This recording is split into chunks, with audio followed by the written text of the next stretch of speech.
Hey everyone, I'm Jeff Wieland, the host of the WB Download, and I want to invite you and welcome you to our podcast. My brother and I own and operate Wieland Builders. It's a custom home building company here in Southwest Ohio. The WB Download mostly focuses on interviewing folks associated with custom building. We stray now and then to interview people who I think are interesting and to break up the monotony of the same old podcast. I also like to highlight things that are going on in my everyday life along with our businesses. I started this podcast to help people understand the custom builder world, but to also give people a chance to hear what others have to say and highlight their expertise and experiences in life. We drop on the second and fourth Tuesday of each month with a new topic and or guest each time. I hope you join us here on the WB Download and enjoy listening and hearing stories of people in and out of the custom builder world. Welcome to the WB Download. To the WB Download. Welcome. Hey everybody, this is Jeff Wieland here with Wieland Builders on the WB Download. Today is Tuesday, August 25th, 2026. Man, we got so much stuff going on and I want to talk about all of it, but I also want to breeze through this pretty quickly because we have a gentleman named Gavin Haverstick on the show today. And Gavin is the guy who designed our piano room, our acoustically correct soundproof room that is in Homearama. And I've been working with him for almost a year now. And we were in, one day we were in the house and Ann, our homeowner, she said, you should have Gavin on the download. And I was like, oh my gosh, that would be so awesome. And recorded this one because he's over in Carmel, Indiana. And I loved and it goes long. So I want you to listen to the whole thing. And I loved every single second of it. It was so much fun learning about Gavin. And so let's get into it. So I just want to tell you, what we've been doing is we've been going back to school. The kids have, Raina started cheering and the kids both went back to school. They both started new schools. Raina went to the junior high and Cody went into the high school. He's a freshman this year. So big steps and big things happening for them. So when our kids and when all of our kids in the family and including myself and my cousins and everybody, when we graduated from the 8th grade, my grandmother, my dad's mom, took us all on a trip to Washington, D.C. and New York City. We went to D.C. and then we took a train from D.C. to New York City. Crazy that she would do that, but it was a learning experience. Got to spend time with her. It was so cool. And then, so my mom and dad decided to keep that tradition going, but it wasn't necessarily a learning experience. It was more just kind of getting away and taking a kid somewhere. Been doing it with my brother's kids. So they took Cody out to California. They started off in San Francisco and went up to Yosemite, and they were gone for a week there. And it was good for them to get away and spend time with his grandparents. So he was doing that. And I don't know. When I grow up, I want to be just like him. So they had a lot of stuff going on after between the fair. He's back in fall ball for baseball, and Raina's cheering, and everybody's going back to school. A lot of crazy things. And then, so the other thing, I was just on the Gary Sullivan show on Saturday. I hope you guys tune in. It's 55 WKRC is the show. Gary was on our show a couple years ago. World-renowned guy, home improvement guy, super good dude. And we talk about all kinds of things, building houses, mostly when it leads up to Homearama is always a good time for us to catch up. So we're leading up to Homearama. We're opening this week. Friday night is our big party. Saturday is opening day of the show, and we worked our asses off to get to this point, all the way from when we started this house back there in December. So January, so to speak. And so it's just been super exciting. We've had a number of different things that were leading up to this. We're at the groundbreaking ceremony this Thursday. Last week, we had the builders luncheons where you could come there. We had 100+ people there, and it's a panel. We all get up there, all 8 of us get up there, and people ask us questions. Carmen from the Home Builders Association, who was on our show last time, it was the MC. And you want to know about custom building, it was kind of cool to sit there and listen to the guys go down through and talk about different things that get them fired up, things that they do, and just different thought processes on each one of them. It was also enlightening to a couple of the guys that how well we all get along and how well we gel, and it took their competitiveness and nervousness away from them because they realize that, we're all there to do the same thing, which is build awesome houses. So the other thing, a couple things that happened here is my mom's birthday was last week, and so was my sister-in-law Monica's birthday. So happy birthday to those two cats, those two young kids out there just kicking it live. Happy birthday to them. We're celebrating big, and we've got something big coming up next year for my mom's birthday. We're gonna really let it loose. We're finishing up this. Actually, we finished up last week. It is a cottage that's attached to a house that we built a couple years ago. This house was on the property when we got there. One of my best friends from when we were little kids, his wife, Kathy, was on the podcast a couple years ago.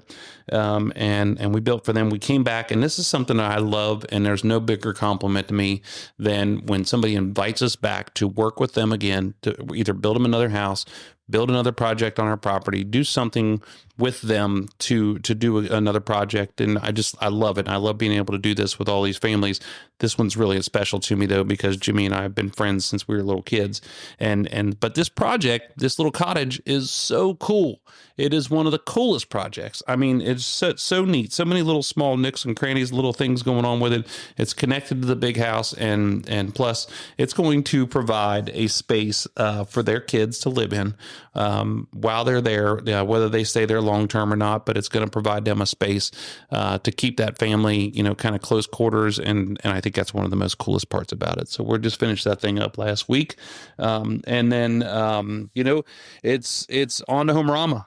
We are in Homearama opening night. It's a big night, and it's a big celebration for all of us, and we're excited for our homeowners to be able to enjoy this house from here on out. So a lot of stuff going on. I want to talk about Gavin Haverstick, Haverstick Design over in Carmel, Indiana. He's our guest today on the WB Download, and I've said this a couple times, is that when I don't know the people and I get to interview them, I learn so much, and I think it's such a fun interview. It's so cool. Gavin is no exception to that rule. And so as I'm listening to him talk, I'm learning, but I'm also learning about him. You guys are about ready to do the same thing.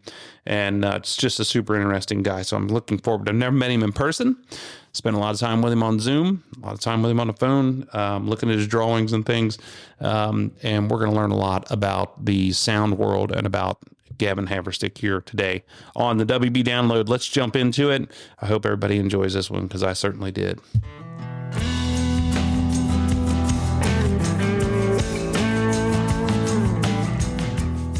Today, folks, like I said, we have Gavin Haverstick from Haverstick Design out of Carmel, Indiana, here on the WB Download with us today. Gavin, welcome to the show. Thanks for being on here. No, I appreciate it, Jeff. It's going to be a lot of fun. So we got to know each other here via Homearama, and we are doing a piano music room in our house this year, and so we leaned on you. Our customers had found you through another connection that she had playing the piano. And so we got hooked up with you, and you've been the driver behind this room, which, let me tell you, is like building another house in itself when we're building this room. So thanks for taking time today. Why don't you tell us a little bit about yourself? What do you do and where you come from, and let's talk about you. Okay. Well, yeah, my background is mechanical engineering with a robotics focus, but I've been a musician my whole life. So I was like, what can I do for a career that applies all those things? And acoustics was that field, so I'm head of Haverstick Designs, which is our acoustical consulting firm that we design all sorts of types of rooms. And this piano room is a good example, but, about 70% of our business is designing high-end recording studios for artists or hobbyists. And we also do a lot of churches and performance halls, home theaters, basically anything where sound is produced, we usually can help out with. And, we're doing all the work to make sure that the room sounds as good as possible so that it's a good quality sound. But then also making sure that it's isolated, so it's not disturbing other people or other people aren't disturbing that room that's being used. So, based in Carmel, Indiana, like you said, I grew up in Indiana most of my life until high school. My dad's job got transferred out to Las Vegas, which is a seamless transition from Midwest Indiana to Vegas. It's no change at all. And that was right in the middle of high school for me. So like between my sophomore and junior year of high school, wow. We moved out there, and it turned out to be one of the best things ever. I met my wife in high school and really enjoyed it. Can't say I'd like to live in Vegas again, but it was good for a time. And then after that, I went to school at Colorado State University, and that's where I had the mechanical engineering focus there. Is that the one that's in Fort Collins? It is. Yeah. Yep. Go Rams. But it was a lot of fun. I really enjoyed it out there, and then moved back to Indiana. Right out of college, I had kind of a fork in the road moment. I was either going to go to work for Pepsi to optimize the bottling process, all the robotics involved with it. But I think we can all agree that Coke is better. And so that would have been Holy a conflict cow. of interest, and so, and then, my other option was to go be head of engineering at an acoustical manufacturing company. So people that make acoustical materials. And so I chose that route, even though it paid half as much as Pepsi was going to pay.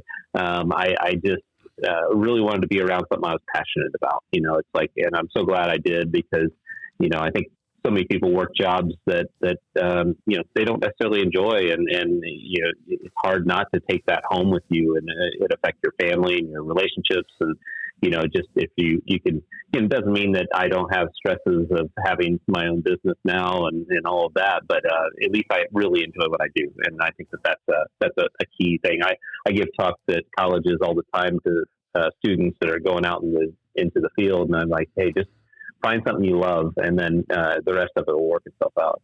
Man, what an awesome story. I love listening to people's story, and the zags and the zags are in the road that get you to where you are. And that's that. I love it. I just love, you're bouncing here and here and here. When people talk about living in Vegas, most people think about the Vegas Strip, and they forget that there's a whole like regular, place to live out there.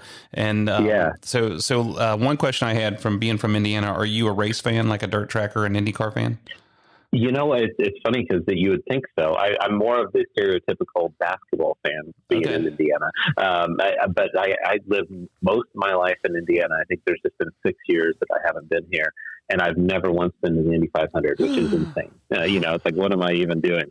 I don't even know if I can call myself a hoosier if I haven't done that. But I've never been into racing big, but definitely a lot of other sports. And I have friends that go to the race every year. And I have been to one Formula One race here in Indy, which was fun. That was years ago. But not big into racing. Man, well, everybody thinks about racing when I ask them about Indiana and what that they think about the Indy 500.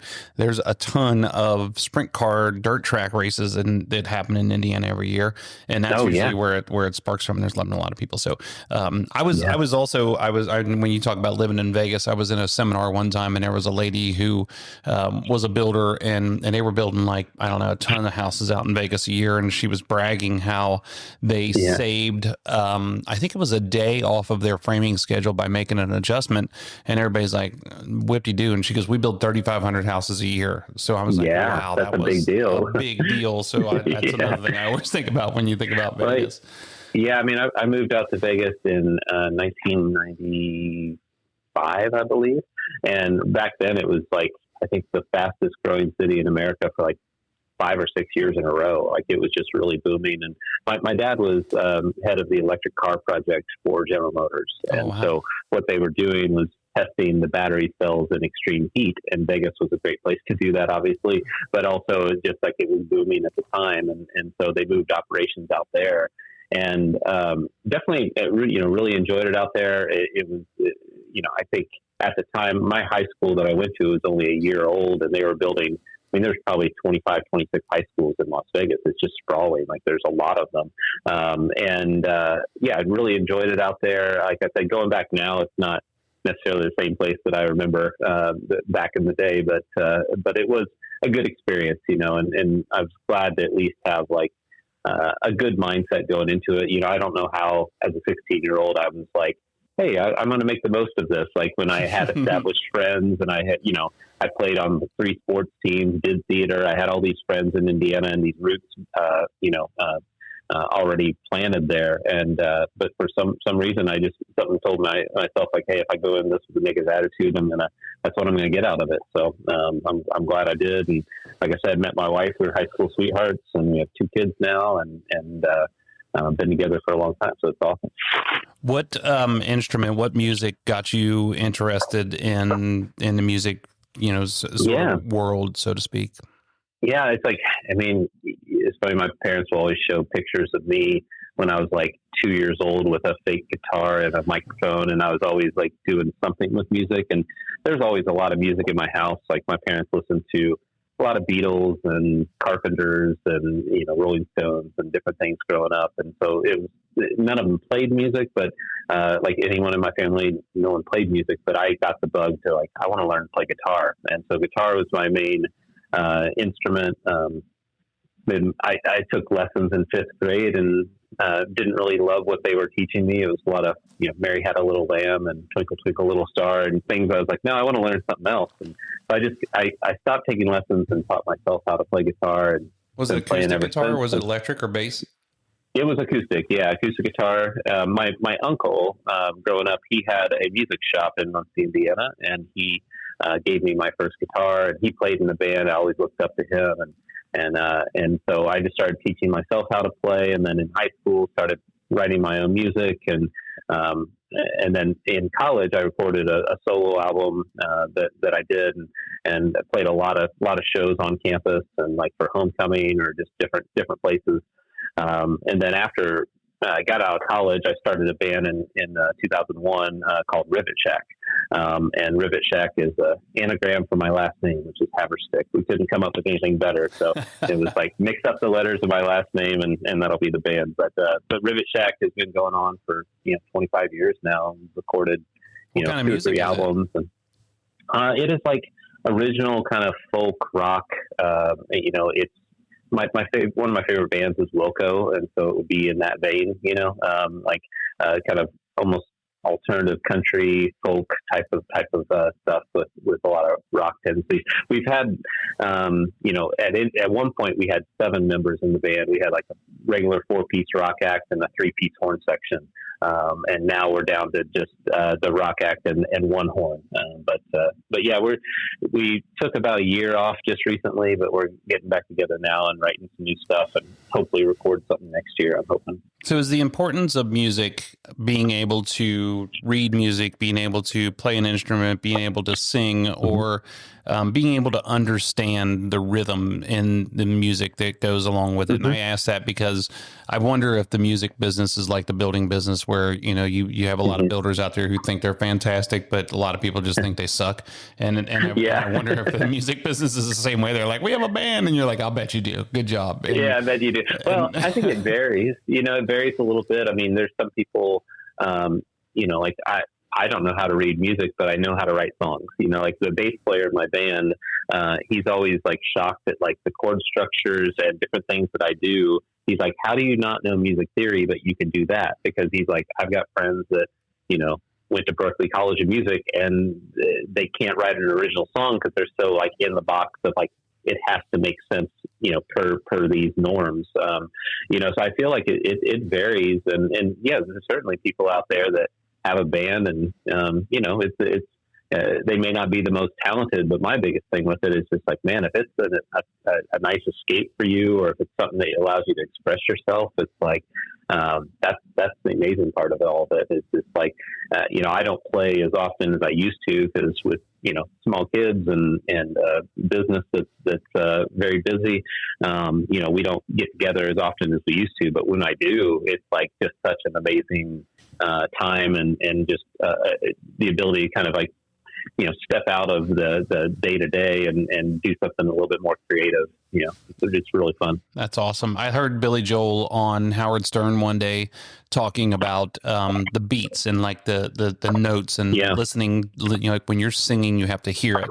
And he was talking about I don't know if it was one of his songs or somebody else's songs. He said there was another verse that was supposed to happen after that. You could just tell because you can hear it, you can feel it. And I think that's something that is something that I don't know. The other question I would have in that is do you think that somebody can just grab and be taught an instrument or taught music, or do you have to have almost a soul for it? Like, you have to be born for it.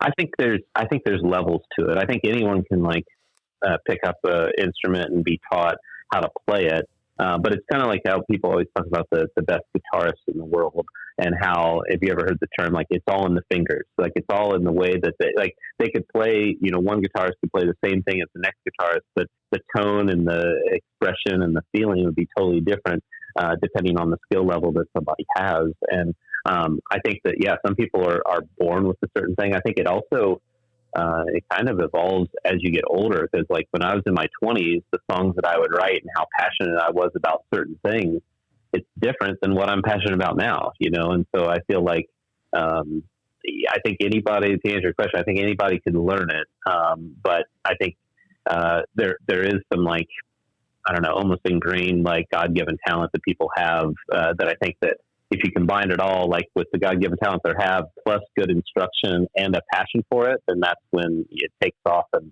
resonates with people. I would agree. I mean, I've seen people who can pick up a baseball bat and play baseball, and it's amazing. And I always tell my kids, I'm like, we're not built that way. We have to pull full concentration all day long on everything that we're going to do. In order to be good at it, you have to work hard.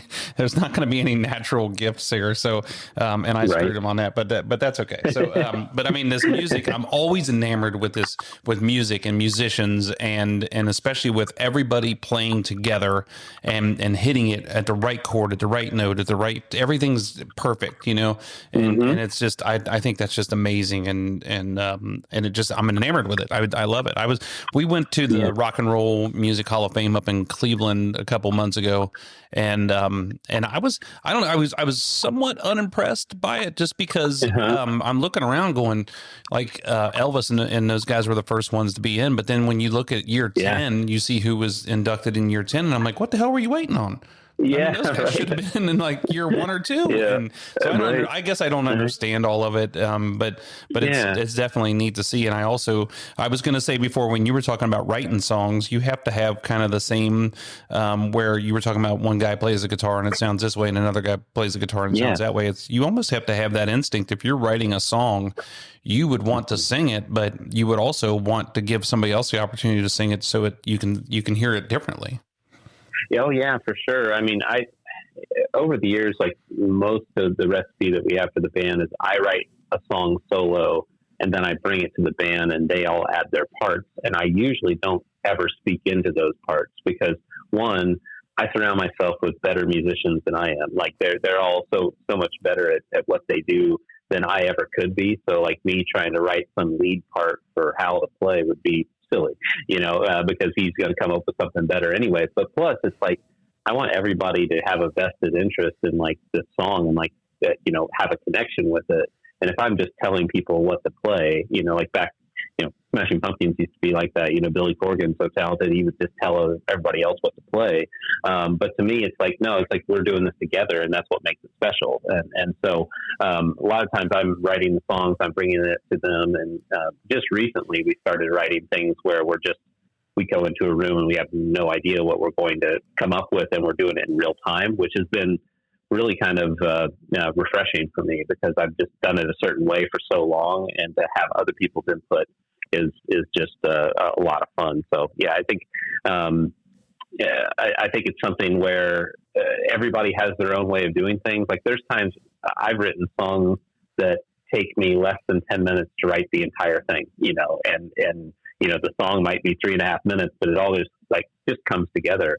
It's almost no effort. And then other times where I've got a song that I've been working on for 7 years and it's not done yet because it hasn't fell into place. So I think everybody's process is a little different. I think one of the most interesting things is to Google the words to a song. And so when you're listening, because when you're younger, and of course, probably today, you listen to words and you think it says one thing and it says something completely different. But to see the things that people's minds put together and put it into a story and then put it into a song, and I'm like, man, that is amazing. That is so gifted. It's so cool, and I'm just enamored with it. I love listening to you talk about this because I think it's awesome. Yeah, it's a lot of fun. It's like, I mean, my process when I'm writing a song is usually I come up with the music first, like the acoustic guitar, electric guitar, whatever, and then I'm normally, humming a melody along until I then start to be able to fit words to that melody. And I mean, sometimes I have lyrics and things that I've written down, or like back in high school, I used to write a ton of poetry, and I would then pull from that as like a kickoff point on some parts of the song, and then I would write it out. But yeah, sometimes, like I said, just it comes together. The words just perfectly fit in with the melody, and it makes sense. And other times it's a struggle. It takes you a while to come up with it. Well, I wonder what it's like to be married to you. I mean, your wife has to have this like huge expectations of romance because you're a poet, you're a songwriter, you play instruments, and I mean, I wonder if she's spoiled with this stuff. This is amazing. Well, it's been interesting because we met in high school, like I said, and then I went to school at Colorado State University, and she stayed in Vegas, and we did long distance relationship for 4 years, and it was, I always tell people I'm glad that we did that at the time of no cell phones and no social media and all the other things, because I feel like it would be so much harder these days with all of that. But we spent a lot on, Costco calling cards and, being able to stay in touch. But we have probably like 4, large Tupperware things in our basement, just of all the letters we sent back and forth to each other over 4 years. Man.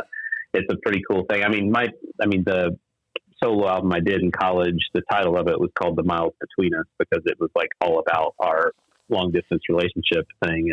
But it's funny, it's like Erica, who's my wife, she's like not weirded out by the fact that there's songs written about her, but she's always like, I don't want to play too much into it. She's like, there's some people, like, it was kind of funny. We would joke about how I'd have these coffee house shows in college, and I'd be singing for 2 hours about my girlfriend, and then girls would come up to me afterwards and be like, "Oh, hey, what are you doing this weekend?" And like, did you not listen? For the last 2 hours about like what I was actually singing about. But for her, it's just like, I think she's a little self-conscious about it too. She's like, I don't know if I deserve all that, but it works. Like she's a big fan of music as well, and we spent our lives going to a ton of concerts all over the world, and music's been a big part of our relationship. That's awesome. I'm super jealous, and I'm sure my wife is probably super jealous as well. So, so I have one question for you, because I know there's some funny questions at the end, but I'm going to ask you. But I ask every person that's involved in music this question: do you believe that Robert Plant was a Christian? Oh, that's an interesting question. To be honest, I have listened to a decent amount of Led Zeppelin, but not anything like if I were to.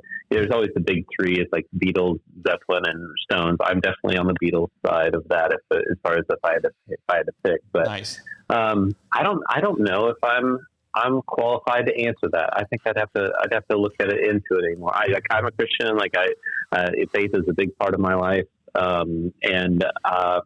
Man, I've never thought about that, but I could see that. It's such an interesting topic, I think, because he wrote Stairway to Heaven, and so when you read the Bible, you see the Stairway to Heaven in there. So I always think I always throw people off by asking that. Now, Jimmy V, the guy that was on for our Inside Trim guys, they were on there a couple weeks ago, and he knew the answer because he was a Robert Plant fan and read the book, and he confirmed that he was.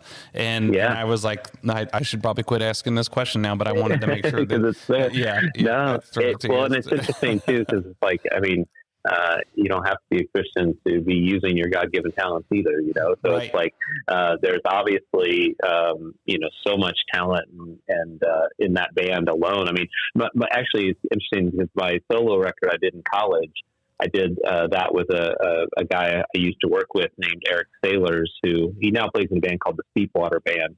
But he was in a band called the Healing Sixes, and Jason Bonham was their drummer. Oh, nice. So John Bonham's son, and they were amazing. And I, as a college kid, like getting to do an album with, a guy who's in a band with Jason Bonham and is immensely talented, I was just, floored. But yeah, I mean, that band Zeppelin is something else, and that's what I love about like going to see any band. Really, is that the collection of talent that you have. Like Wilco, like I said, one of my favorite bands. Like there's 6 of them in the band, and probably any one of them would probably be the most talented person in a lot of other bands if they just joined them off the street. And to have all of them in one band, it's like something magical happens. It's really cool. That's an interesting thing that's happening, at least in country music anyway. Now it seems like these guys are doing a lot of combining, where they're singing together. They're going out and getting different people, and they're making albums. They're making songs together. I thought it was kind of neat to see these guys be able to open up and do that and bring the music, country music anyway, in together with each other. It's pretty neat. Yeah. Well, one of the things I'm most excited about right now, as far as music is concerned, like one of my favorite bands is the Killers. Which, the Vegas connection probably helps out with that quite a bit. But Brandon Flowers, the lead singer of the Killers, he has a new album coming out this month that he went to Nashville and got like some of the best players in Nashville. And it's like country and Western type theme, which everyone's always like, oh man, Killers, that's quite the leap. But you listen to his music, and he's got that in some of the Killers music. And he has a couple solo records he's done before that I was like, I'm so excited about. And the 2 singles that are out already are amazing. And I looked at the tour schedule and I was like, man, I got to see this in concert. And all of the dates that were anywhere in the Midwest are all when I'm out of town. And I just got really bummed. And then my wife, we went to dinner the other night, and my wife was just like, you have to see this in concert. So me and a friend who's a big fan of the Killers as well, are flying out to Las Vegas to see him in his hometown in October. So, nice. Probably one of. But you listen to like the first couple singles, and it's like it's so well done. All the players that he found were just like David Rawlings is playing guitar on it, and he was Gillian Welch's longtime collaborator, and just the only guitarist that I went and saw in concert, and the very next day I booked lessons for myself. Like I was like, I there's so much more to this. There's another level I could take.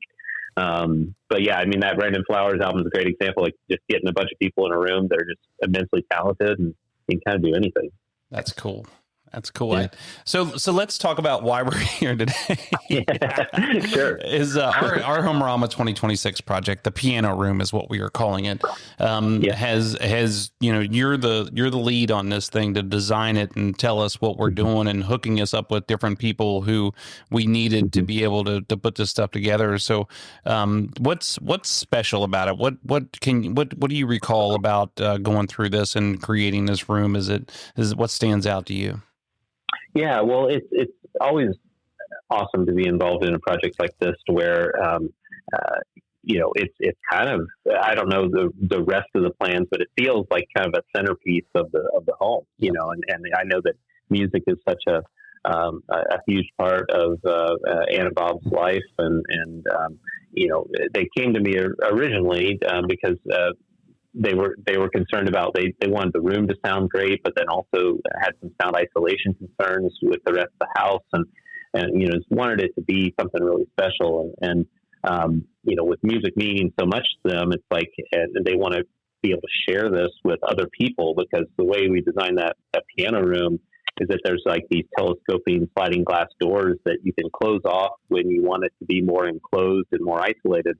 Then you can open it up, and it opens up into like the living room and other spaces where people can sit and listen. And so, there's a lot of factors, like you mentioned earlier on, like it's like building a whole other house inside of the house. And that's kind of how it is with a lot of our projects when we're designing studios or performance spaces, is that it's almost unlike anything else that you would ever build, because there's so many like little, details you have to follow, and some things don't even make sense compared to what you normally are doing. Like sometimes when I tell contractors, like, oh, actually, like if we're using like a clip and channel system for isolation, like, well, you put that up and then you can never hit the studs again. I'm like, what do you mean you can't hit the studs again? Like, that's like, we got to make sure that it's structurally sound. It's like, well, that's still handled, but you can't have vibration traveling into the structure. So there's just a lot of, and I say hand holding in not a condescending way at all. It's just like you have to walk people through this if they haven't done it before, because sometimes just putting a couple screws in the wrong spot can short circuit a vibration path, and then all your efforts are for naught, and so it's important to do everything, kind of by the book and per the drawings and recommendations. But it definitely is this room in particular, I think it's really special because it needs to fit aesthetically in the home. I say that there's a lot of recording studios that we design for people, and you walk through the door and it's like you're transported to a whole new world, right? And it's like you walk in and it's like totally separate from the house, and it's just this wow factor. Like the one that comes to mind is another one in Ohio that we did for Josh Dunn from 21 Pilots. So we did his studio in his basement, and when you walk into that place, you're just like, this, I can't even believe this is what's behind these doors, right? And it's so different than what you may see in some other areas of the house. But with this one, with it being so open to the rest of the house, it needs to flow really well and be something that aesthetically works out. Our mission statement for our business at Haverstick Designs is we create rooms that inspire.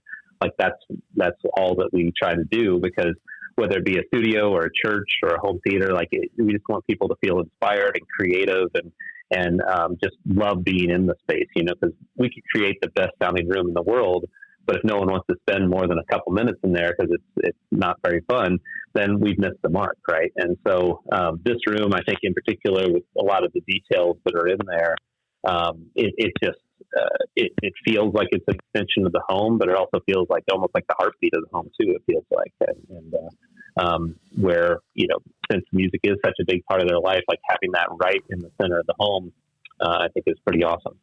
It's amazing that it does. It fits right in, and we've had these inspiration pictures all along, but we've also had the diagram that you provided us on how to build it. Mm-hmm. And so with all of the staging, the tray ceiling stages that we have, we're running up to the top of the ceiling, and then the sawtooth wall that we have coming down the one side, and then the corner base catches that we've got in there. And I mean, it's just but it's not only that. It's like you were talking about, it's how it's framed, and then how we attach the speaker cloth to it, and how we attach the channels to it, and all of these things come into play. So you can't just go up and frame it, and then you can't just go up and insulate it. We had to have a certain density of insulation in every area that we did, and that goes for the floor, which is the ceiling down the basement, and it goes in the walls were double 5/8 drywall. They were insulated. They were plywood.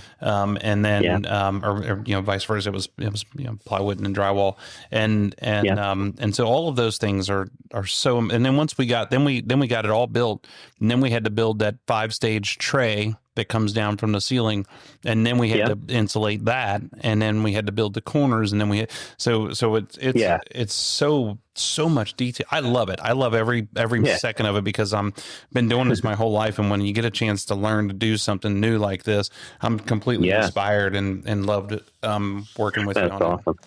So I appreciate that. Yeah, it's like that's for us, like because I would say about 70% of the studios we design, or the kind of music rooms that we design, are 70% of them are built by someone who's never done this before, and so with that, we're used to kind of making sure the details are there, but then the key is just finding people to do this with that. I always say the best contractors for these jobs are the ones who are excited about learning a new trick, who's not afraid to ask questions, and just loves following the details, and if you have those three things, then it can work. Like, you don't have to be master studio builder to get this job done. It's just a matter of getting the details right and just being excited about learning this new skill.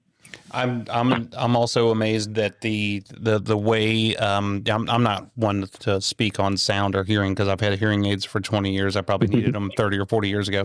But when we are in the State House in Columbus, or even when you're in the Capitol building down in Washington D.C., when somebody's standing on one side of the room and they speak and it's got that arch ceiling, they can be almost whispering and you can hear it plain as day on the other side of the room. And so when you were talking about engineering and thinking about these kind of things, there's this whole sound understanding that you have to have that goes along with this. And when people talk about a soundproof room, that's one thing, but this acoustically correct room is a whole nother thing. And that's where you thrive at. So why do the acoustics matter in so many different and specific, not necessarily just with conversation, but with music? I mean, you want to hear all the bits and pieces. Exactly. Well, and the thing is, like, especially with these studios that we design, a lot of these are for, a good portion of them are for, what you would call a famous client that this is what they do for a living, and names that we know and have probably enjoyed their music for years. And it's like, they want a space a lot of times in their home that is just as accurate and just as pristine as the commercial studios that they go and record their albums at. And these days, like, these artists are doing it at their homes entirely. Like, they're not even having to leave their homes in order to create their records. Like, we did both, the drummer and the lead singer of 21 Pilots, like, they have studios in each of their houses. And, their last 4 records, they've all been recorded in studios we've designed, and they haven't had to go somewhere else to do it, and that just is such a convenience for them, because they're on tour for sometimes year and a half at a time. And then in their downtime, they don't want to then be traveling away from their families and doing something else. And so, it's one thing to be able to do it in your home, but you have to be able to do it at the same level and quality that you can somewhere else. And so that's why these spaces need to have all these details and be well isolated so they're not disturbing their families or vice versa. But then also the accuracy of the room itself, because especially a room that you're doing any mixing at, if you're, you record the track, but then you have to mix it by adjusting levels and setting compressions and reverb and all sorts of things that you're adding to that mix. And if you're in a room that is essentially lying to you, right? And like you've been in rooms that, man, this room sounds terrible. Well, if you're making all of your mix decisions based on a room that sounds terrible, when you take it out to your car or to another stereo system, it doesn't translate, right? It's like you're like, man, in my room I could not hear the kick drum, so I was boosting it, and then I took it to my car, and all I could hear is the kick drum, and so that happens constantly in small rooms, because if you're sitting at a position in the room where there's a cancellation at let's say 60 hertz, which is right around the fundamental for a kick drum. If you're sitting at a cancellation point, you're just making decisions based on what you're hearing, and the room is basically puts its own EQ on the sound, to where it's like there's these things called room modes, and depending on the room ratios and the materials that are used, there's going to be certain spots in the room that cancel out or build up at various frequencies if the room isn't treated properly. Like the goal is to have the frequencies across the frequency spectrum from low end up to high end to be fairly even in decibel level. You never get a flat line, like it's never just a perfectly flat line, but you want to try to get it as consistent as possible, because what happens if you have a lack of low frequencies, like I said, you'll just keep boosting that until it sounds good to you, but you've artificially boosted it based on what the room sounds like, not what's actually recorded. And so that's if you ever hear people talk about the car check when they're mixing their album or something like that. Well, I got to go do the car check. Well, that's turning a mix and then going to listen to it in your car to see if it translates well. Well, in a room that sounds good and has been engineered and treated properly, you never even have to go to the car, because you can trust everything that's going on in your room. Like you never have to worry about, oh man, how's this going to sound on another system? I need to go check it, because that would be the common thing people would do, is go check it in the car and like, I need to adjust this frequency a little bit. And they go back to their studio, make the adjustment, print another mix, go to their car. It's like, and this would happen sometimes 20, 30 times on a given take. And it's just such a waste of time, you know, and a waste of resources. So when you have a room you can trust, like our clients, they always just say like, yeah, it's the quality of the sound is one thing, but the amount of time I have back in my life from not having to do this dance of going back and forth to a car or to another system, I know exactly what I'm hearing is what's going to be heard somewhere else. Is that what the dude is? It's doing like at a concert or doing something that's on that big, huge board back there. They're listening for things that are going to make it sound better, maybe outside or in that venue. So yeah, that's the front of house engineer is what that position is called. The person that's at the console, that's usually somewhere in the middle of the theater, the arena, or something like that. There's a huge, large console. What they're doing is hearing what's coming through the speakers, and they're making EQ adjustments and other adjustments on the board to make it sound better for everybody that's in there. Now, the challenge is in a big venue like that is that every seat is going to sound different because of the relationship between where the speaker is and where the listener is, and the room geometry and the surface materials of the space. Like there's so many factors into it. But usually they put the front of house position right there in the center of the room somewhere, because that's going to be more representative of the overall sound for people than, if you've seen, some churches or some venues will have a front of house location that's like right up against the back wall. And that makes it really challenging for that front of house engineer, because when you're at a boundary, low frequencies get boosted naturally. And so you might end up making adjustments just because of where you're standing in the room. And that's why some front of house engineers now, there's software that you can control the EQ on an iPad. Like you could walk around the room and make adjustments if you've seen someone doing that. Yeah. And that is just so that they get more where the audience's ears are before they're making their adjustments, instead of like some cubby that they're tucked into in the back of the room where it's not going to be accurate. So, there's a lot that goes into it. And like us as a design firm, like all 7 of us here at Haverstick Designs, like we're all musicians. We all love, good quality sound. And I think that comes through in our designs, because, if you are designing a performance hall or a live music venue or something like that, you could, base everything just on the numbers or just on speech intelligibility metrics or something like that. But for us, like the music is such an equal important role. It's like we design a lot of churches, like I mentioned, and you have to be able to understand the sermon, but worshiping through music is a huge part of a Sunday. And so like you have to have whatever the room is being used for, whatever application that is, like you got to get the acoustics right for that application. So that's why it's so important when we talk to clients, like when we talked to Ann and Bob when this first started, it was like, hey, tell us what your vision and your dreams for this room is, and then we'll try to make that happen. So it's a big part of it. So you were talking about those doors before, and that was probably one of the biggest hurdles. I mean, everything else was design, but those doors were a hurdle, just, getting them, figuring out who was going to supply them and all that stuff. But, when they were even down to the point when they were delivered, we had to really we had to have machinery out there to get them unloaded. Each one of those panels on those doors weighs 260 pounds a piece. And so we had to design beams into the floor to carry both of these doors that are 14 feet wide, and they're multiple panels. They slide back into a pocket, and that was a big thing. But I wonder, as you're speaking, that how when I always say that architects, that builders, designers all have a theory that you would feel comfortable in a room and you don't know why, and it comes down to the design of the room. So it could be the ceiling height, it could be the paint color, it could be the flooring, it could just be the company that you're keeping, and whatever it is. But what could we do in a house that would be unnoticeable, that would improve the sound quality in the house to where people would be like, I really feel comfortable in here. This is nice and soft. Yeah, no, it's I always tell people acoustics is almost like the referee in a basketball game. Like if you don't really notice they're there, they're probably doing its job really well. And so it's one of those things where like if you go to a concert and you're walking out, you want to hear people talking about, man, I can't believe they played that song, or did you hear like how cool this was?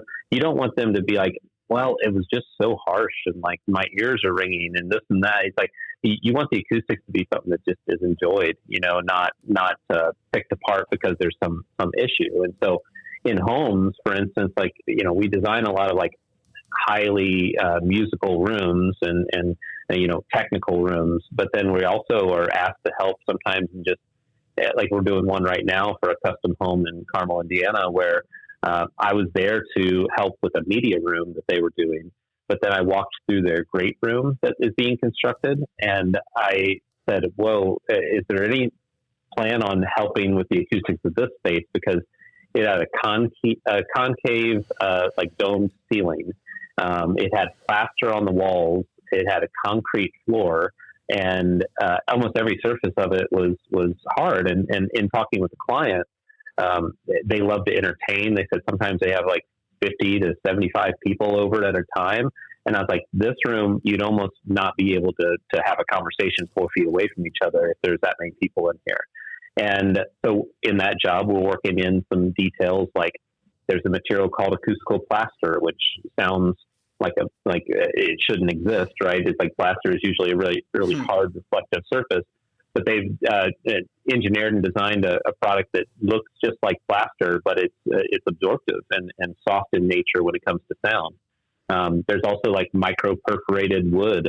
So from 2 or 3 feet away, you can't even tell there's any holes in this wood, but those little holes allow the sound to get through it into a pocket of insulation that's behind it.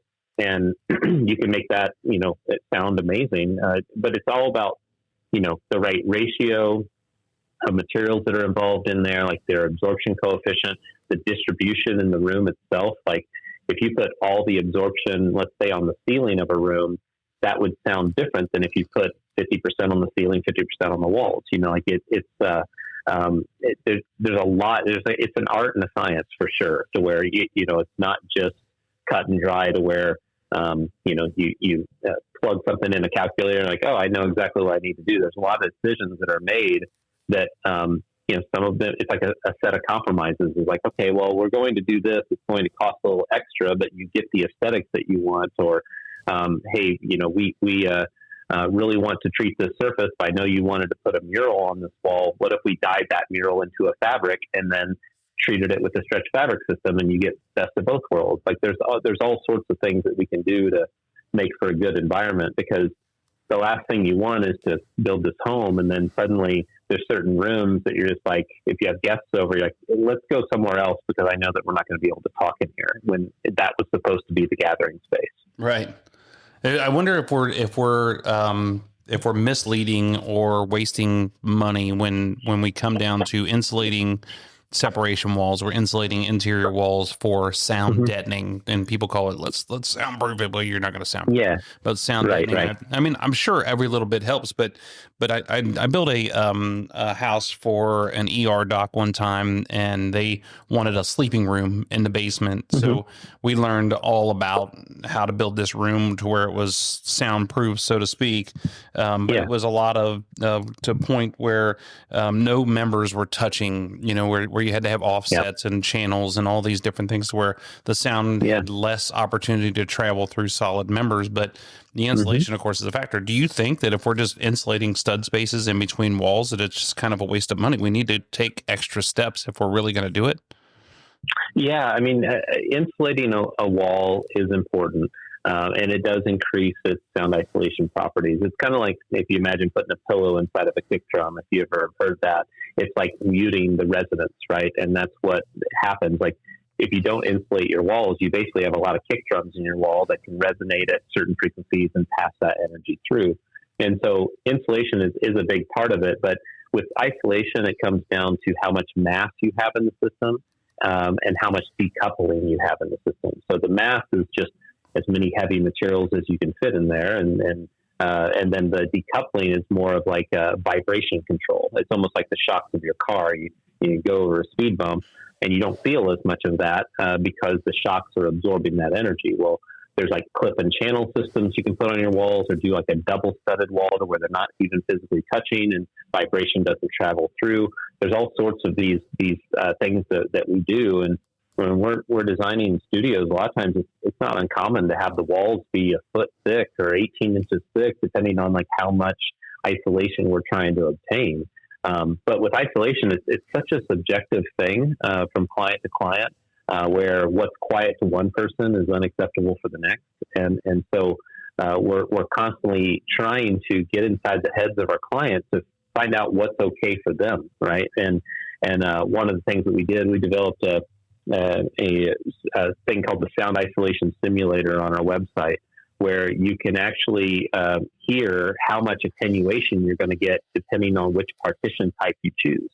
And so it starts off with essentially a sound sample that's called no partition. So it's as if you're in the room with a live band, and you want to play this on, some nice speakers that can produce low frequencies well. Like a laptop doesn't do it justice. It needs to be something that can produce bass. But you turn up that sound sample as loud as it'll safely go, like 100 decibels plus, and make it feel like you're in the room with a live band. And if you leave your volume set the same, if you scroll down the website, there's a bunch of different wall types, and there's a play button next to each one of them, and you can click on it and hear what it would sound like on the other side of the wall.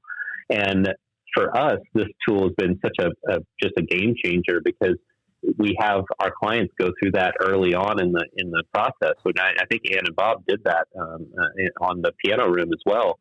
But they can tell me like, hey, I really like the way wall H sounded, and it doesn't mean that we're going to design things exactly like that wall type, but now I have information about what they're expecting, and we have software that we can model any partition possible and design something tailor made that's going to fit the budget, but then also fit the performance goals that they have. And so, I think just insulating a wall or just putting up like one extra layer of drywall, a lot of times that's not enough. And I would say that the sound isolation simulator, it helps us get into the mind of the client, but it also shows them, because they can see a breakdown of what these walls are made out of. They're like, I really love wall J, but wow, wall J looks like it takes a lot of effort and a lot of expense to get. And so it's just a great tool for us to all get on the same page on stuff. Yeah. I think about when I always think about when you go into a restaurant called PF Chang's and you look up on the ceiling and they've got these huge round, it looks like decorations that go along with like a Chinese restaurant, but ultimately it's for the sound that goes up into their ceiling and detonate as we're speaking in there. I always thought that was super interesting. But I'm amazed at when and I don't know how we're going to explain this to people during the show, but when you are standing, even with the doors open, when you stand in the piano room and you're having a conversation with somebody and you step 1 foot outside of that room, it changes drastically of how you can hear or feel things moving around in that room. So it's crazy. So one other thing I was going to talk about beyond music rooms, I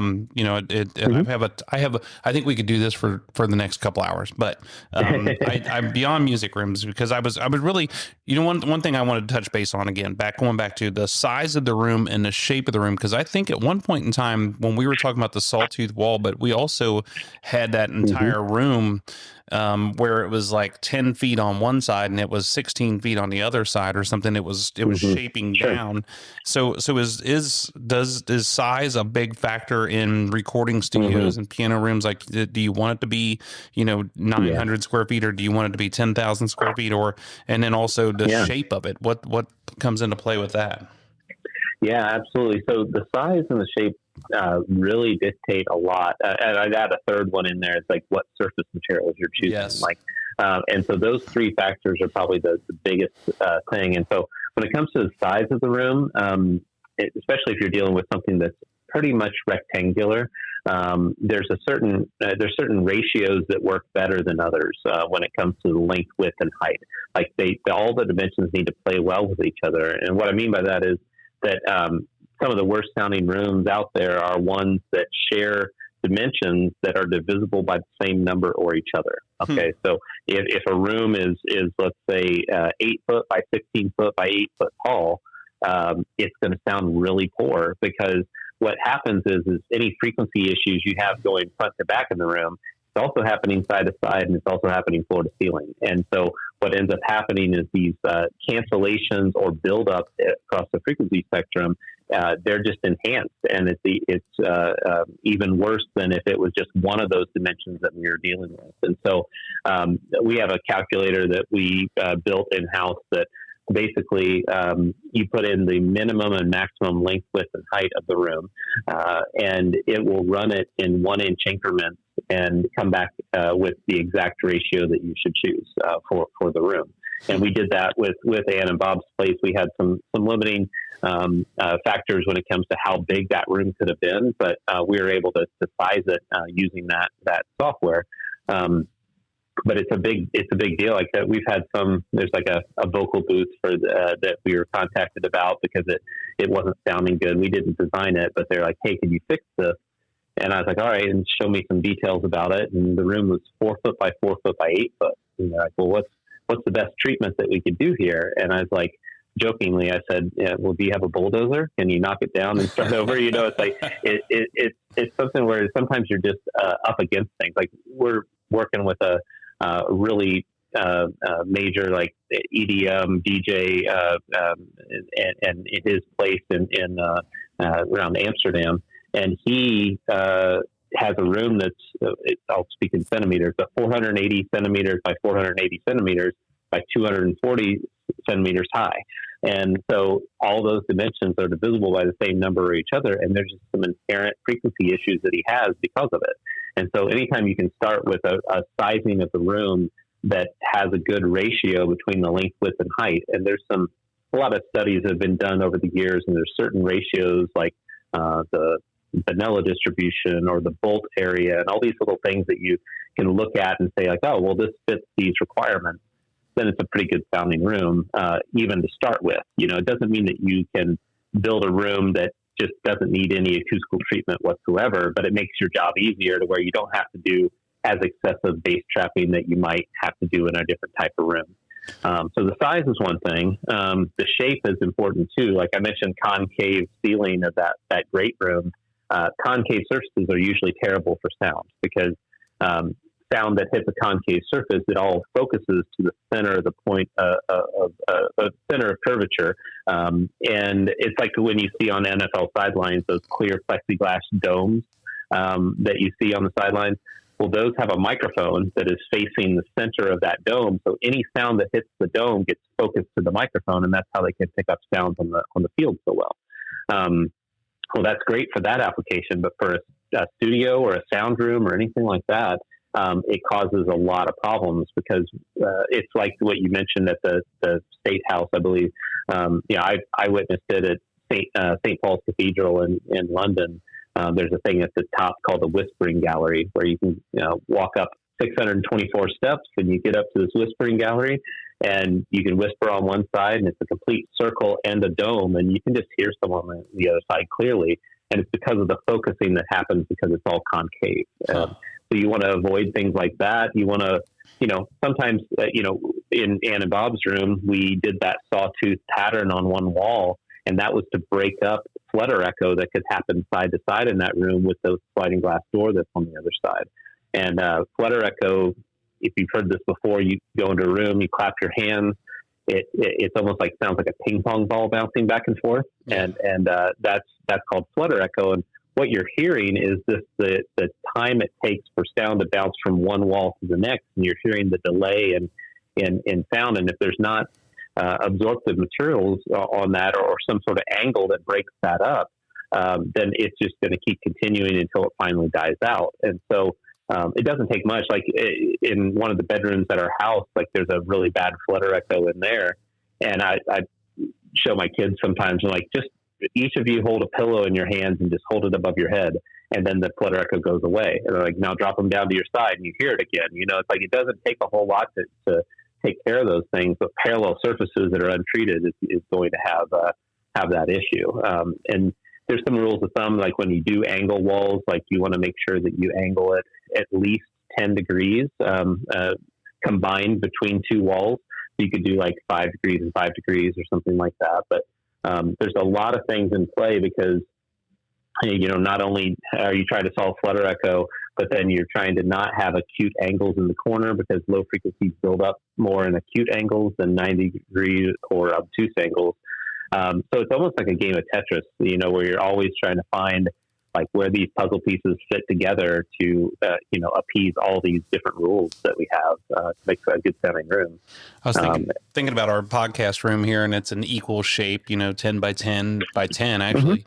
And I was like, man, this would probably help a lot more if I had some of that, that foam on the walls or something. But then when I'm listening to you talk, I'm like, well, I don't want to waste my money. I think that I probably would have to do something different to make it sound a lot better with some different angles and some different, some different things that we could do in here besides just putting foam on the walls. Is that something that you think that is up your in your future, or something that you guys do now, where people are saying, people like me? People get mad at you when you can't hear, and so, So I think that it would be helpful in somebody's house like mine is to come in and say, here's the things you can do to make this room sound better, to where you're going to be able to hear better.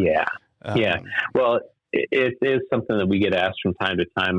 We're known for the studios and the churches and performance halls, but there's times we just get contacted and just like, actually one of my really good friends, he's won, I think at least 4 Grammys, and he's a mix engineer, and he's just amazing at what he does. But he called me one day. He's like, man, what can I do in my living room? Because my kids are loud, and he's like, it's something where I need to soften this, but also I don't want it to look like some Band-Aid solution that I'm just throwing up some fabric-covered fiberglass panels and calling it a day. And everyone that walks in knows that I didn't think about this ahead of time, and so that's where you can get creative with, having the artwork double as acoustical treatment, with like dyeing an image into the fabric and making it look like a piece of canvas art that is on the wall, but it's actually absorbing sound. So it definitely doesn't, in a home environment, you're not needing it to be recording studio level quality. Like, it just needs to be pleasant. It needs to not be harsh, and you need to be able to understand what people are saying, but you don't need that super flat frequency response that you would need to make mixed decisions in a control room. Right? It's like a different end game that we're looking at in a home. I think that we probably don't help ourselves today, because the houses are opened up completely. There's very few walls to where you can hang things on a wall to be able to capture the sound. And then also our flooring is all hard surface flooring. It's very rarely is a carpet, and there's a handful of throw rugs here and there. And then the ceiling heights are the same thing, where we're doing really tall ceilings and right. So I don't think that we help ourselves at all on that. So that I think that's an opportunity for people to really think. I think this is probably something that's I know it's been overlooked by me. I think about people talking about insulating walls to soundproof them, and that's about it. We're not thinking about acoustically correct building of rooms, and I definitely know that from moving forward, this is going to be something that's going to be on our radar, to say, hey, is this something that interests people when we're building a house or designing a house for them? So that's super interesting. So do you have any more serious stuff? Because I'd like to jump into some fun stuff with you. Oh, that's fine. Yeah, we can talk about some fun stuff. I'm okay for that. So what's the most who's the most famous person you've ever worked with? Oh man, you'd have to ask me this question for me to reveal it, because everyone always talks to me about it. Are you allowed? I go to one. Oh yeah, I'm allowed to say, but I just don't say it that often. It's funny because I would go to this leadership group once a month, and some of the guys in the group, they always like to mess with me and say, like, I knew you for 8 months before I knew that you did Ringo Starr studio. No way. They're like that. Yeah, exactly. And they're always just like, you could name drop, till the cows come home, but you don't, and for me, it's like, yes, we've worked with a lot of cool people, and I enjoy that. But also they're just people, and they like it the most when they're just treated like a normal person. You know, like the guys from 21 Pilots, I play Call of Duty with them. You know, it's like they're just like normal people, and they just want to be treated that way. But I mean, like Ringo, Coldplay, 21 Pilots, done quite a few like NBA players, like we did a home theater for Michael Jordan, and we have a pretty good starting five because it was like Jordan, Paul George, Latrell Sprewell, Ron Artest, and Kyle Korver. Nice. Is probably like the starting five, but and then we've worked with like done a few studios for Post Malone. Trying to think of who else would include in there, like David Crowder, Tori Kelly. There's a lot of really cool artists that we've been lucky enough to work with, and a lot of moments where I'm just kind of pinch myself and say like, wow, we get the opportunity to do this, and get paid for it, it's really, really fun, and it allows me opportunities too to make really special moments for friends and family. Like my mom, she grew up, she saw the Beatles twice when she was younger, and Ringo was always her favorite.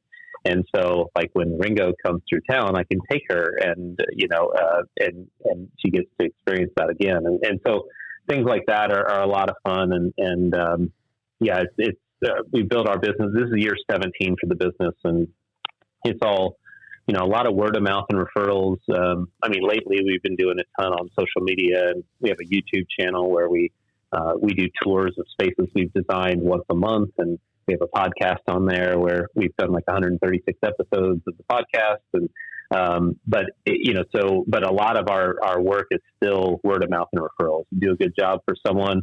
If it's a famous client that's a musician, he or she probably has other famous people that need the same thing, and so they give our name out to other people, and it's a lot of fun for sure. Well, do you recall back like what was your first big gig or your big break, or like where somebody called you up and they're like, hey, we want you to do this, and you're like, holy yeah. Well, Ringo for sure. I mean, that one you get blueprints with Ringo Starr's name on it, and you kind of flip out a little bit. Like that's a special moment. But yeah, I mean, it's kind of like it's funny because it starts off with like you do a few of those a year, and then now it feels like sometimes it's 6 to 8 of these like bigger name people come to you in a single year, and you're just like, wow, like never.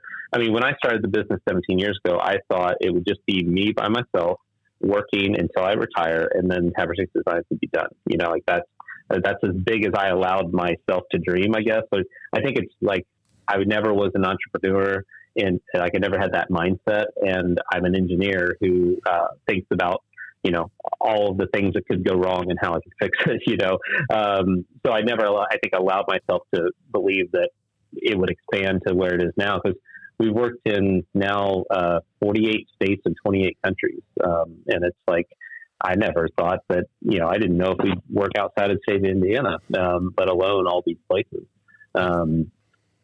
So it's pretty special to see where it's come. How do you handle the because we were getting into this a little bit before, is that when you absolutely love what you do and you're doing it, but what happens to me, what happens to so many different people is when you go to do it on your own, now you've got a business to run and you've got your skill to do, and a lot of times the business running of it eats up the ability to be able to do the thing that made us fall in love with this stuff all along. Oh man. How do you balance that?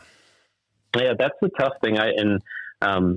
Probably like I mentioned about 3 or 4 years ago, I started doing that leadership group, and it's been a really amazing thing. It's called Ryder Leadership Solutions. And I actually did a podcast with Dave Ryder, who runs it on our channel. And it's my favorite podcast because it's like made the most impact to me in my life. I just want to tell everybody about this group that we have, because it's a group of, it changes every year, but it's usually like 7 to 8 business leaders in some form. Like some of them have their own business. Some of them are like higher up, like vice presidents in larger organizations. But it's basically, I started doing that because a friend of mine told me about how much it had changed his life. And I was looking at our business as it was growing, And again, first 8 years of the business, I did every task. I didn't have any employees, so I just had to do it all. And then as we started adding people, like all my employees have always said, like, man, like this is the best place to work. I love like the fact that you care so much about me and stuff like that. The heart of it is easy. It's the, having the tools to manage a company that I was like, I feel like I'm a little out over the edge of my skis and I need some help. And so this leadership group is so much different than the standard business training of like, hey, if you've got this situation, then do this and expect this and it'll be solved. And it's like, no, that's different depending on the situation, the people involved. It's like Dave Ryder always says, he's like, there's no such thing as organizational change, just people change and they do it one at a time. Right. And so it's interesting because it's like, you can't just have some playbook because it's not going to work for every single person. But you have to be able to identify these things and then know how to approach it. And so this leadership group took me from like feeling like I don't know what I'm doing. I'm just doing the best that I can to be like, no, I'm being intentional about this. And one thing I can point to for that group is that years ago, a couple of years ago, I brought up the idea because, you have 8 other business leaders that are there and you can have what's called a work group where you can bring a problem you have with your business and set it at the table and let everybody kind of speak into it. But one of the things I brought up, I was like, hey, for about 5 to 6 years, everyone's been telling me I need to hire an assistant and I just haven't done it yet. And I'm thinking about doing it now. Like, what are your guys' experience with this? And like within, I think 3 minutes of me talking, one of them stopped me and said, wait, you haven't done this just because you don't feel like you deserve one. And I was like, wow, it just was like a punch in the gut. It was like, but so right on. Like it was, hiring an assistant would say something about me and whether or not, like, what does it say about me that I can't handle all my emails that I get, or I can't handle all my scheduling and all these other things like that would be some sort of failure. Right. And that's been a theme in my life of just like achievements and always have to be the best and all this stuff. So it was hitting me on that level. But that leadership group, like, you give yourself homework every month. And my homework was to go out and find an assistant. And I found the most like amazing unicorn of an assistant you could ever find. And my life has completely changed because of it. Like it used to be, I'm, answering emails till 1 or 2 in the morning, like 3 or 4 nights a week to, I have a goal this year to only work in the evenings 12 nights of the year, which is, if you had told me that would even be possible 2 years ago, I'd say you're crazy, but what it's allowed me to do is, offload the things that I need to offload. That's not the best use of my time. So I can spend it doing what I need to be doing, but then also it frees me up in the evening to where I used to always say like, well, I never sacrifice my kids for my work. Like I'm always at every event. I'm always there in the evenings, helping put them in the bed, all the things. But what I didn't realize is that I was sacrificing them because while I'm putting them to bed, in the back of my mind, I'm thinking about the 3 hours of emails I need to do after I'm done, and so that was something that, even though I was there, I wasn't present. Right. And so, man, I'm starting to forget where your question came from. I think it was just kind of running a business. Keep on talking, man, because I'm loving listening to what you're saying. This is so awesome to hear what you're saying. Yeah, well, I appreciate that. It's definitely something where it's not only am I try to surround myself with people better than me at what they do. I feel like where leaders struggle is where they try to hire people that don't know as much about a certain thing, because then it makes their ego inflated and it makes them feel like they know more. And to me, I was like, that's just such a waste of time, because these people that work for you, you care about them, you want them to grow, and also you want your life to be easier. And if you surround yourself with people better than you, then that's a thing that's going to really help. But then, man, I could talk about all sorts of different angles here, but I would say that in this, in hiring people that are better than me, there is a component of that where you start to delegate things out, and you have to mourn some of the things that you really enjoyed doing. Like I actually really love creating a layout for a studio in AutoCAD, like opening up AutoCAD and doing that. Now, Tracy Roberts, who's on my team, she has her master's in architecture, and she could run circles around me in how to lay out things in CAD. And it's a better use of my time to let her do that. And she's so gifted at it. And then I give feedback and notes, and she makes the changes, and we can do that rather than me spending all that time in a software program. But I really enjoyed that. Like, that was something I liked doing. So it was something that you have to get used to that, where it's like, hey, there's certain things that I used to do that I love doing, but it doesn't make sense for me to do it anymore. And, you know, I feel like people who don't take the time to properly mourn that and realize that that's an actual loss, and that's something that, you know, you should pay attention to and what fills your cup.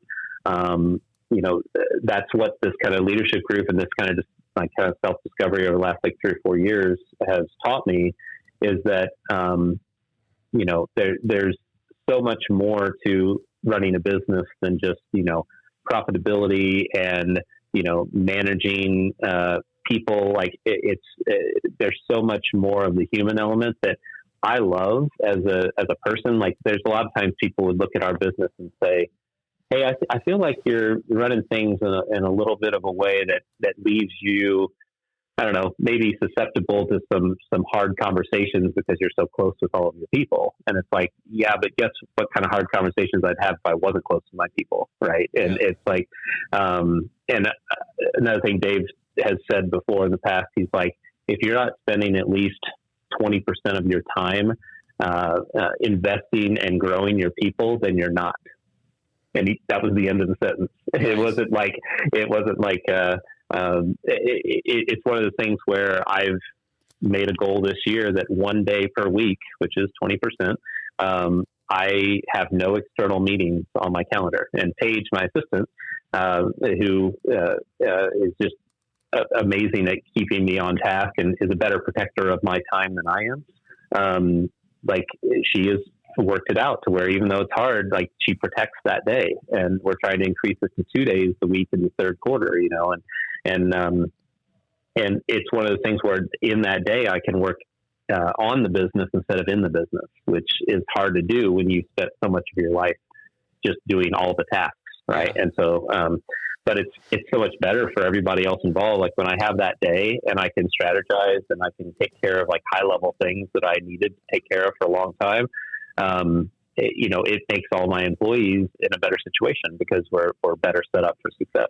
I love those days. I look on the calendar and I'm like, oh, I'm going to get so much stuff done today. It's going to be amazing. Right. It's going to, yep. I love what you're talking about. I mean, I think it's so important that as a business owner and as a skilled professional that you are vulnerable enough to and humble enough to be able to talk to other people in a group and take advice from other people to learn how to be better. You're not just learning how to do it. You're learning how to be better at whatever you're doing. And that's so important. I think your ego needs to kind of go out the door a little bit when you run a business because you've got to do those kind of things. And I just love hearing it. We have a group through our National Association of Home Builders that I was involved in for a long time called Builder 20.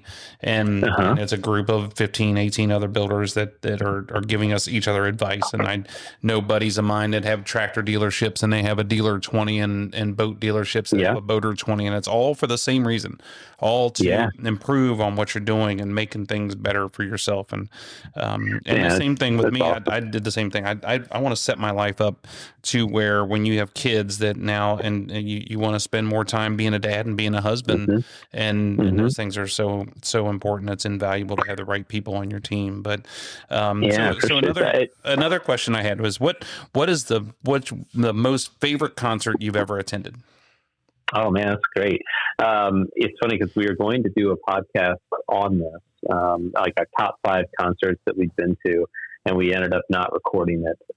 But it's, I have so many of them that it's very difficult for me sometimes to put a list like this together because, like my wife and I, you know, we used to go to at least 2 or 3 concerts a week, like especially before we had kids. Like we were married for 10 years before we had our first child. And so there was a lot of like cool trips and concerts and things that we used to do. But I'm actually trying to find on my phone real quick if I could find that list of concerts that I put. As far as favorite concerts are concerned, oh man. I mean, one of them, so there's a band that I really love named Bright Eyes. And they, the lead singer of Bright Eyes kind of got the nickname of the young Dylan, like the new Bob Dylan type of thing. Like because he started writing music when he's like 12, 13 years old. And by the time he's like 15 or 16, he's writing stuff that, covered in Rolling Stone magazine and all this stuff. And he's just done an amazing, his career's been amazing to witness, and kind of feel like I've grown up with them. But I went to a concert of theirs. This is before they kind of got more critical acclaim, and like now they play large venues. But back then, there's a little place in Columbus, Ohio called Little Brothers.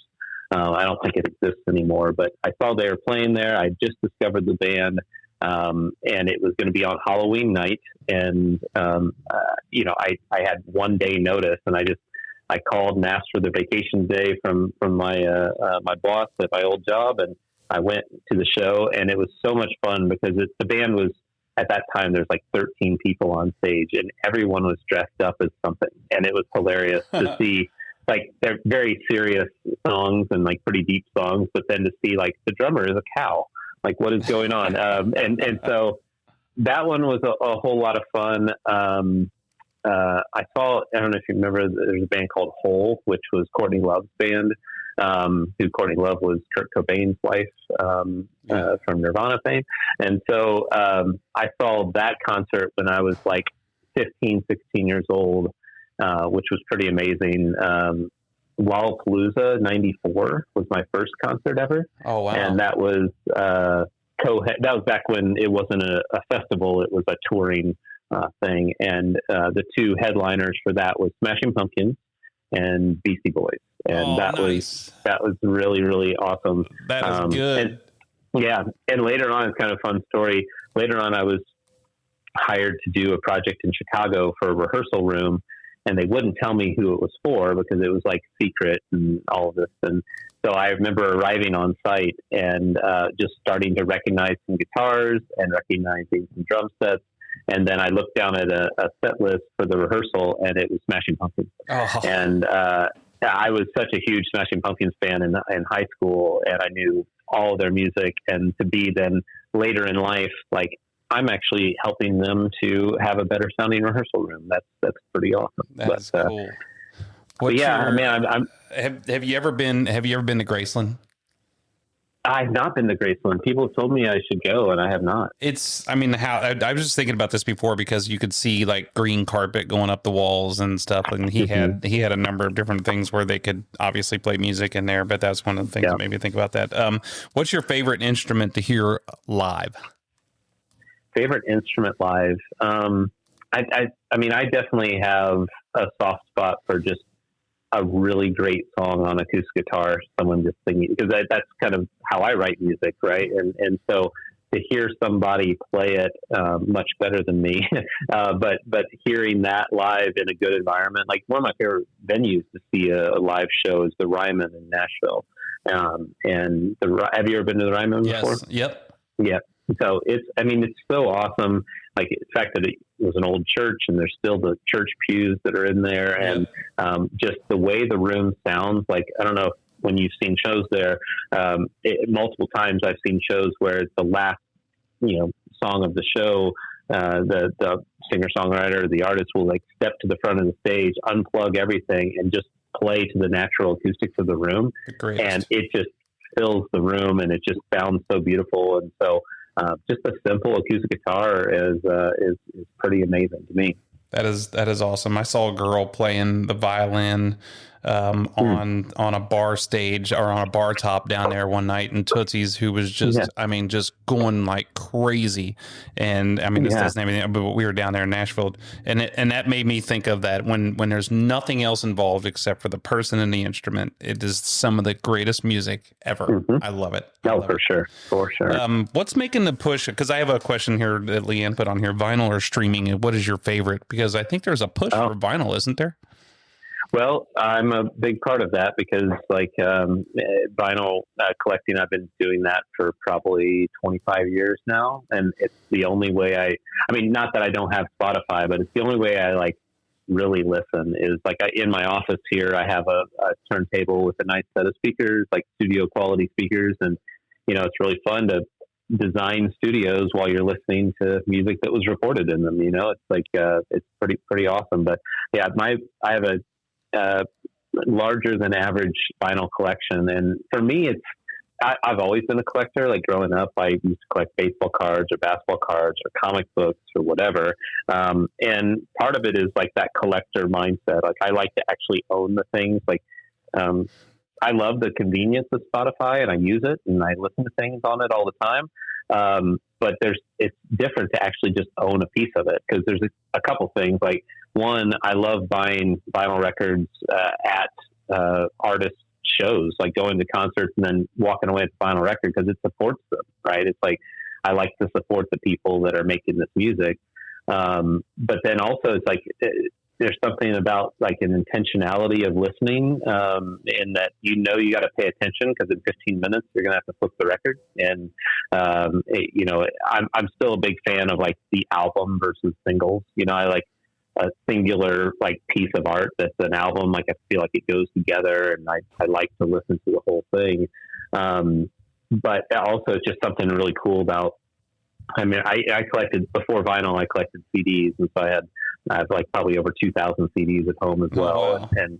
And I love like the first thing I would do is put it on, and then I would take out the liner notes and I would read the lyrics and I would read where it was recorded at and who was producing and what artists, like other artists, like performed on it and things like that.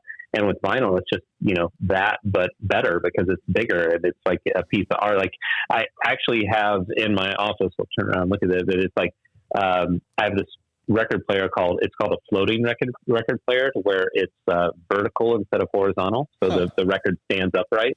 And what's great is a lot of these records these days have like, special like colors and dyes and swirls built into the vinyl to where it looks really cool as well. But then I have a little display that says now playing, and you can put the jacket sleeve there. And it's just, I like that it's kind of like the ritual of it. It's like, hey, no, this is important and we're going to listen to it, and pay attention. So I'm definitely more on the vinyl side of things. And also like kind of, this is a whole nother rabbit hole, but part of the, fact of like being able to support the artist. And I have so much like, I don't know, probably useless knowledge. It's not useless to me, but it's just things that I know about bands and where they're from and how they wrote this one song, or, certain drum tracks that going back to Led Zeppelin, like that, John Bonham used to set up microphones in a stairwell to be able to get that big sound that he used to get. Like just, I know all these sorts of things about artists and things. And I was having a conversation with someone recently about like AI and music and, how AI is like, there's some songs that are in the top, 100 that there isn't even any artist associated with it. It's all AI. And to me, it's like, for me, it would never take off because like, I care about people so much that is what draws me to an artist. It's the person behind it. It's like, for instance, I mentioned Brandon Flowers. I say all the time, like I could listen to that guy sing the phone book, and I'd probably be interested in it. It's like, it's the people that are involved that's important to me. And I feel like buying vinyl records, paying attention to it, is just it's a big part of how I like to listen to music. Well, I think you're an originator, and when you're not making copies and you're making the originals, then that gives you a certain part of your heart to give to the world, and especially to give to other people. And I think about, I see other builders using AI to create these houses online so they can advertise them, but it's not a house they built. And I'm like, well, that doesn't count. Or they copy something from somebody else and they're using that. And I'm like, you're supposed to be an original. And why are you doing this? Did you ever hear the story about Johnny Cash when it was Christmas time, when he came home, when they were working on in Sun Studios, Folsom Prison, and Elvis was there, and he took a dollar bill and wrapped it around the top of the acoustic guitar and tapped it as they were playing, and that's how they get that sound for the train coming when they first started that song. That was such a cool story. I was like, man, just little things like that are so creative. It's awesome. Yeah.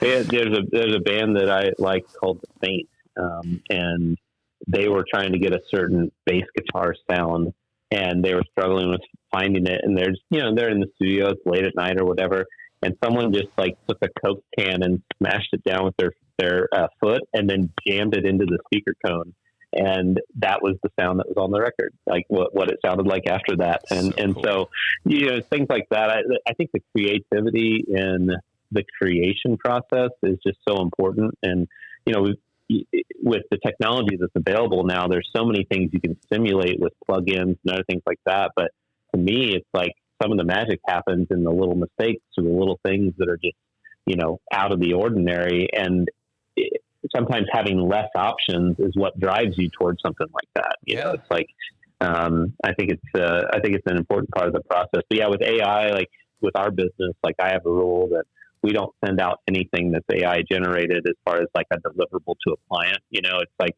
we do a ton of 3D photorealistic renderings like we did on this project that we worked on with you. And it's like, it doesn't mean that we haven't used it for like ideation, like just creating like, hey, I wonder if putting frames around these guitars in the studio would look cool. We've already done the rendering.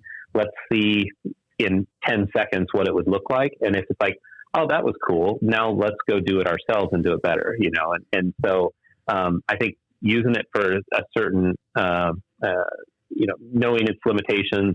But for me, it's like so much of what we do and why people hire us is because of our unique ideas and creativity in designing these spaces. And I don't ever want that to go away. Yeah. So, and honestly, some people are probably designing studios out there to where they maybe considered us, but now they're doing it with AI instead. And it's like, I always say like that probably wasn't our customer to begin with, and I'd rather stick to, just, because building a studio, like you said, like there's so many details, there's so many things that go into it. And AI is not there yet, when it comes to all the, acoustical knowledge and knowing like, hey, they don't have the history of sitting in on, 3 meetings a week for 4 months on this one project and knowing the ins and outs of all of these things. So I'm not worried about it doing our job better. But for us, everything about our company is relational. Like, everyone always asks, what's the favorite part of your job? And mine is like the people I get to work with. Because there's so many clients that they started off as clients and now they're like lifelong friends, and like our family, we go up once a summer to just north of Traverse City, Michigan, where a client of ours, Chip Freeman, I became really close with him throughout his project. And he's got a cabin on Lake Michigan that he lets my family come up once a year and stay there for a week with a private beach. And it's like, we get to go to dinner with him every night. And it's like the best part of the job is like building relationships with people and getting to have experiences like that. And I just feel like AI will never get there. That's not something that it can offer. I would agree with that. I think the description in the word artist is the most underrated ever, because when you think about originators, songwriters, and musicians and builders and people who are and architects, these people who are starting from nothing. And I have a thing that my daughter gave me a long time, and it said, let your imagination grow. And it was something she found somewhere. And I'm like, I have to have a big imagination every single day day of whatever I'm doing. And it makes me feel like a kid again, but I can imagine you're the same way. So I think an artist is probably the key description to so many originators. So final question is, if someone is building their forever home and music is an important part of their life, what's the one thing that you would tell their builder to do, or they should tell their builder to do in the first meeting? Well, I would say to really dive into what not only their vision for it right now, but have them start to think about what the vision would be, 10, 15 years down the road, right? And like, this is something that we do when we're getting involved in the ground up design, is that we may be doing a studio over here, but in conversations with the client, we find out that their kids are really into music, and they've got a grand piano on the other end of their house. And like, well, we should run Cat 5 from the studio to that room and have a mic plate there and be able to record that piano when the time comes, right? And just anything that they could dream up, because like this is something, a lot of our clients, like, we have famous clients that they do this for a living, but I'd say a good majority of them are people who have worked their whole life doing something else, and they finally have now time to play.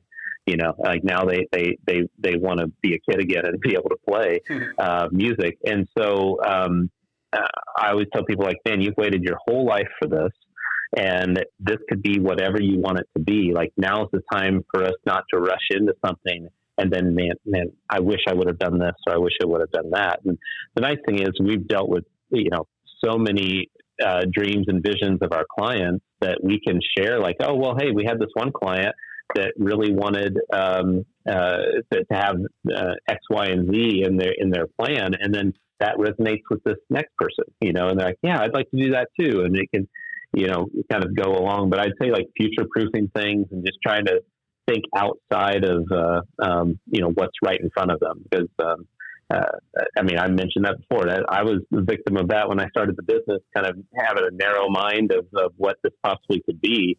I would say, like, that discovery phase is just such a big part of that process, and talking with a client, figuring out, like, okay, any room in this house, like, where do you think that you would be enjoying music? It could be in the living room. It could be in, hey, I have this gym that I work out in, and I like to listen to music, and I'd like to put a small sound system in there. Or, hey, I'm going to do this recording studio, but off of it is also a home theater, but I'd like to use that home theater as like a live room. And so there's so many things that we can do, and you're only limited by your creativity. So. Well, I know for sure that you and this experience has enlightened me on looking around and thinking about things that we could do that were, especially that sound barrier or sound deadening, and but also improving the quality of the sound in a room has been super interesting to me. So, man, I've enjoyed this today so much. Yeah, me too. Of talking to you, learning about what you do, and just finding out how cool of a cat you are. I mean, that was really neat. And so, hey, thanks, man. I'm grateful for you. This has been so fun. I hope you're coming down to the show. I think you guys are. I'm not sure if you're going to make it or not, but to see when are the dates again? We are the 29th through the second week of September. So I'd have to look at the exact dates again, but I'll get them to you for the Homearama show here in Southwest Ohio. And Gavin and his team designed the room with our customers, piano room in our Homearama house, and it's acoustically correct, but it's also what some would consider soundproof. And so it's going to be it's already cool, but I've enjoyed learning about all this stuff. So thank you again for taking time today. Thanks for working with us for the last 9 or 10 months or more on this, and this has been awesome getting to know you. So. No, it's been great, Jeff. Thanks so much for all that you do. Because at the end of the day, like we always say, like, we design these spaces, but we're not swinging the hammers. We're not making it happen, and it's so important that the design gets followed carefully. And so when we find partners like you guys that can actually execute it and execute it at a high level, it makes our lives easier. So I appreciate you, and also thanks for having me on the podcast. It's been a lot of fun. All good. Thanks for being here. This is Gavin Haverstick with Haverstick Designs out of Carmel, Indiana. Thanks so much.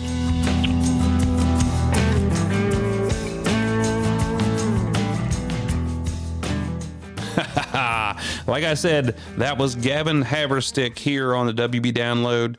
I just keep talking about this. And you know, one of the greatest things that I listened to Gavin say while we were in this, not only the cool people that he's worked with, but when he had to realize that he needed to manage his time and manage his business because he wanted to spend more time with his kids and spend more time with his wife and be a better dad and a better husband. I've been there, man. And whatever path it took us to get to that learning point in our life is so important. And when he said that, I felt it from my heart, listening to what he had to say. But then just learning about the acoustics and learning about sound and the different things that we have to do. I learned so much by building this room, things that I had no idea about, had some idea, but didn't really know the inner workings of it. And the thing that, that I keep telling everybody that bothers me is there's no good way for me to be able to show and explain to people the amount of detail that is going into our piano room at Homearama, and it's all because of Gavin. So he's coming down there here this week for the big opening night. I'm looking forward to hanging out with him, getting to meet him, and learn more about him. But hopefully we get to have him back on the show at some point, listen to what he's doing, checking in with him, and I hope that I get to do another project with him, because this has been something cool. Gavin Haverstick here on the WB Download. Super interesting. Thanks for being on here, Gavin. I can't tell you how much I appreciate you taking time out of your busy life to come out and spend some time with us here on the WB Download. Thank you to everybody for tuning in, listening. I know this was a little bit of a long one, but stop and come back and listen to it all the way. I hear people all the time telling me that they listen to it in their car when they're going somewhere, whatever the case is. I hope you listen to the whole thing, because I really found it enlightening and interesting. So the next episode, I believe, is Jillian Dowd from Curated Design. She is the lady who furnished our Homearama house, and we are going to hear, she was on the show a couple years ago, because she is also one who did our 2024 Homearama house with the furniture, and we're going to check in with her, find out what she's got, man. She's a super energetic cat, and we're going to listen to what she has to say. Can't wait to get into that one. Don't forget to subscribe to the WB Download, and don't forget to check us out on YouTube, and make sure that we are your fave on your favorite podcast service. Don't forget that we drop on the second and fourth Tuesdays of every month. So next month, we're going to be in September. Man, we're already in September. It'll be my son's 15th birthday next month, at the early parts of next month. And we get on to Labor Day. And after Labor Day, man, we turn into felt hats and a little bit cooler weather. So I'm not really looking forward to it. Feel like we didn't get much of a summer this year because we've had so much rain. We haven't even had a second cutting of hay on the farm yet. That's how much rain we've had. But me and the kids and Shannon, we're going to be heading out on the road here shortly, and we are going to be shopping for our 4-H projects for next year. And that is a great time. The time to spend with family. And the team of 4 is going to hit the road and go out there and find our next winner. Super interested in that. So we'll keep you posted on that. If you want to be a part of the conversation, reach out to me. Stop over here at our headquarters here in Westchester, Ohio. Email me at wbdownload@wielandbuilders.com. Check us out at wielandbuilders.com. Leanne's been updating our website. We got some pictures of a house we just finished not too long ago. And I'm excited about everybody getting to see that thing, because it is so cool. We've got a lot of cool projects that are going to be finishing up here in the fall. I can't wait for everybody to see the pictures and the progress that we've had this year. Thank you again for everybody for tuning in. Thank you, Gavin Haverstick, for taking time out of your life to be here with us. I'm Jeff Wieland here on the WB Download.